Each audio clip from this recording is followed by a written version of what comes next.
is because they've been hearing this kind of language about the oppressor versus the oppressed throughout the entirety of their academic careers. We only really got to look at how insane some of these educators are over the course of the last few years. But remember, all before that, it's been happening and parents had no idea. And so these kids end up going into college, then they go into the real world, and they hold these horrific views where they're now justifying terrorism because they view Jews and Israel as the oppressor.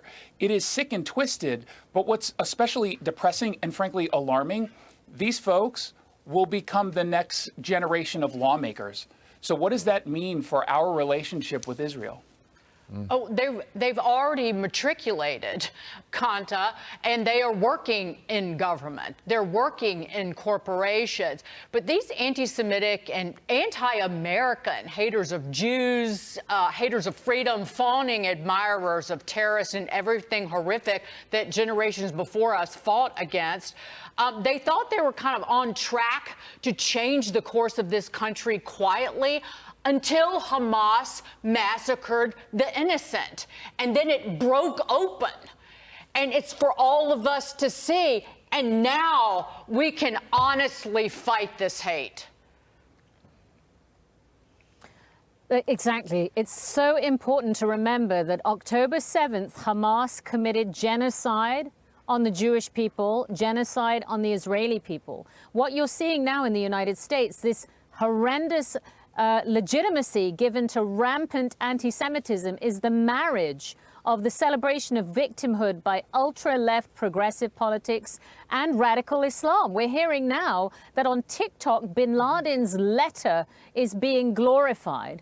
We're having American students calling for an intifada. I was in a closed meeting with the World Jewish Congress on Tuesday, describing to the United Nations Rapporteur on Contemporary Anti-Semitism the kind of hate Americans who are Jewish are facing here in our own city. The Columbia University in New York has had hundreds of professors sign a letter in support of Hamas's legitimate activities. We are now able to see just how fragmented and divided the United States is. This is a very precarious time, and we are at one of the most grave threats for free speech in our country. It's really, free speech is devolving into mob tyranny and involving the silencing of Jewish Americans and any pluralist, reasonable voice. And I always found it interesting, Jason, you mentioned the oppressed versus the oppressor. And again, we look at Hamas, we look at radical Islam, and they oppress women, they oppress children, they oppress gays. And these folks on our streets don't seem to recognize that oppression. They just want to, it seems like, protest in the U.S. and take the side of Palestine or Hamas in response to the Jewish state, Israel, having a desire to be free and live within its borders. Yeah, but they're looking at this through an intersectional lens, not to get too in the weeds. They're trying to figure out in the conflict, who is the most marginalized. And they're going to go against the Jews because they see us merely as just white people with privilege, which of course plays into anti-Semitism. They're not really thinking about the long-term issues here the same way when it came to just the gender debate. Women used to be the group that folks on the left were fighting for, and now all of a sudden it's transgender women who are biological males because they view that as an issue of more marginalization on that one angle. So that's how they're looking at this particular story. And that's the sickness. I mean, you put on a red hat and you go for a rally, you have been radicalized and everyone has to look at you. The FBI better get involved and try to figure this all out. And you have people here who are siding with terrorists, making terroristic threats, in some cases organizing, creating maps to tell people where to target. That is actual terrorism, in my view, and yet no one on the Democrat side is willing to really stand up and not just condemn these people, but condemn the people within their own party. There have been a few, but it's certainly not a united voice on the left. Moving on to another mess, and Kanta, you brought up the TikTok trend of spreading, admiring Osama bin Laden's letter to America from 2002. Just how low will Joe Biden go to get reelected? Well, it's well established that TikTok, now the rot of the internet, We remind you of the post defending Osama bin Laden, kind of admiring him, took off.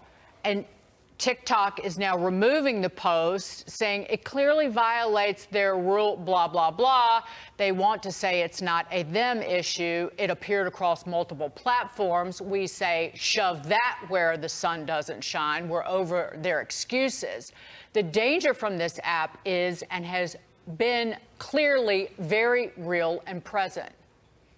The bigger coup for the Chinese Communist Party, if TikTok is permitted to continue operating in the United States, and if WeChat and other Chinese platforms are allowed to continue to operate, is that it gives the Chinese Communist Party the ability to manipulate our social discourse, the news, to censor and suppress or to amplify what tens of millions of Americans see and read and experience and hear through their social media app. Never mind all that. Biden's got an election to win, and Axios reported today his campaign is weighing joining TikTok to court young voters. I guess those same voters who suddenly found that bin Laden's lit.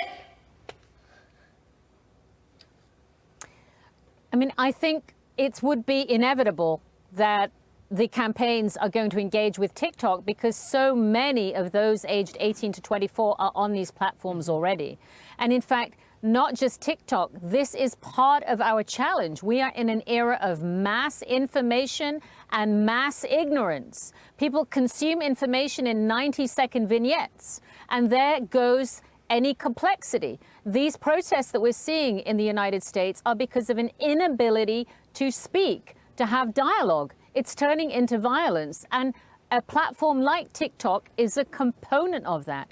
At the same time as we're looking at these protests, and we must protect the Jewish Americans that are at risk, we also have to take this debate to a much greater level. We need to have congressional hearings on October 7th to reveal to the American public what was perpetrated on the Israeli person, on the Israeli bodies that I saw in the morgue, on the Israeli children who were murdered by this, on the Israeli babies.